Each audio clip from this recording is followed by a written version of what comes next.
Hello दोस्तों, welcome to my YouTube channel. आज की इस कहानी जीवन में सफलता प्राप्त करने के लिए खुद पर विश्वास करने का मंत्र देती है। चलो पढ़ते हैं। नदी पार घने जंगलों में एक साधु आश्रम बनाकर रहता था।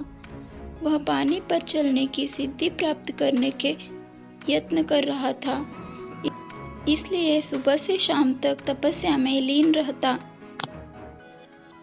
गांव में रहने वाला एक दूध वाला रोज एक छोटे मटके में दूध भरकर उसे पहुंचाता। साधु अन्न ग्रहण नहीं करता था, वह केवल दूध का सेवन करता था। साधु को दूध पहुंचाने दूध वाले को रोज नदी पार करनी पड़ती थी, लेकिन वह बिना नागा रोज नियत समय पर आश्रम पहुंच जाता था। एक बार उसे किसी काम से दूसरे गांव जाना पड़ा। उसने अपनी बेटी को साधु को दूध पहुंचाने की जिम्मेदारी सौंप दी। लड़की एक दिन साधु को दूध पहुंचा आई। अगले दिन तेज बारिश हो रही थी। जब वह दूध लेकर जाने ही वाली थी तो उसकी माँ ने उसे ये कहते हुए रोक दिया कि ऐसी घनघोर बरसात में नदी पार करना ठीक नहीं। लड़की नहीं गई। बारिश थमी तब तक शाम हो चुकी थी। वह दूध लेकर साधु के आश्रम पहुंची। उनसे देर से आने के लिए साधु से क्षमा मांगी। तब साधु ने उसे एक मंत्र देकर कहा, इस मंत्र के द्वारा वह पानी पर चलकर उसके पास आ सकती है। साधु इस मंत्र को कई दिनों से स्वयं आजमाना चाहता था, किंतु उसे मंत्र पर पूरा विश्वास नहीं था। लड़की ने मंत्र लिया और चली गई। उस रात मूसलाधार बारिश हुई और नदी उफान पर आ गई। अगले दिन लड़के की माँ ने उसे फिर जाने से रोका। तब लड़के ने साधु के दिए मंत्र के बारे में उन्हें बताया। उस दिन मंत्र का जाप करते हुए उसने नदी पार कर ली। साधु के पास जब वह पहुंची तो उन्हें धन्यवाद देकर बोली, गुरुदेव, आपके मंत्र द्वारा आज मैं नदी पर चलकर सही समय पर आपके पास पहुंच सकी। आपका धन्यवाद। साधु चकित हो गया। उसे विश्वास ही नहीं था कि मंत्र काम कर सकेगा।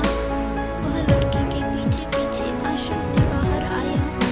उसने नदी किनारे खड़े होकर देखा कि लड़की पानी पर चलते हुए जा रही है। वह खुश हो गया कि बरसों से पानी पर चलने की सिद्धि प्राप्त करने का उसका मनोरथ पूरा हो गया था। मंत्र जपते हुए उसने नदी के पानी पे पैर रखा, फिर खींच लिया। उसे पानी में उतरने डर लगा कि यदि मंत्र ने काम न किया तो क्या होगा। लेकिन जब उसने लड़की को नदी के पास सही सलामत पहुंचे देखा तो डरते डरते किसी प्रकार नदी के पानी में उतर गया। लेकिन थोड़ी ही देर में वह डूब गया। ऐसा क्यों हुआ? इसका कारण है विश्वास। साधु को इस बात का विश्वास ही नहीं था कि वह पानी पर चल सकेगा। वही लड़की को पूरा विश्वास था। इसी विश्वास के कारण वो नदी पार कर गई और संदेहों से घिरा साधु नदी में डूब गया।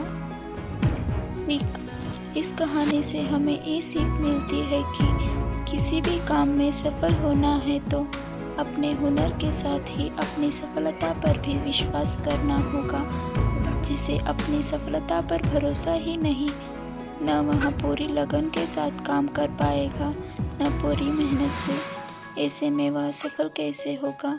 इसलिए विश्वास की शक्ति का महत्व कम न आंके। ये विश्वास की शक्ति ही है कि लोगों ने ऊंचे ऊंचे पर्वत डिगा डाले। खुद पर विश्वास रखे, अपनी सफलता पर विश्वास रखे। और दोस्तों, ये कहानी आपको कैसी लगी ज़रूर कमेंट में बताइए। आपको ये वीडियो अच्छा लगा तो प्लीज़ लाइक, शेयर और सब्सक्राइब करिए। धन्यवाद।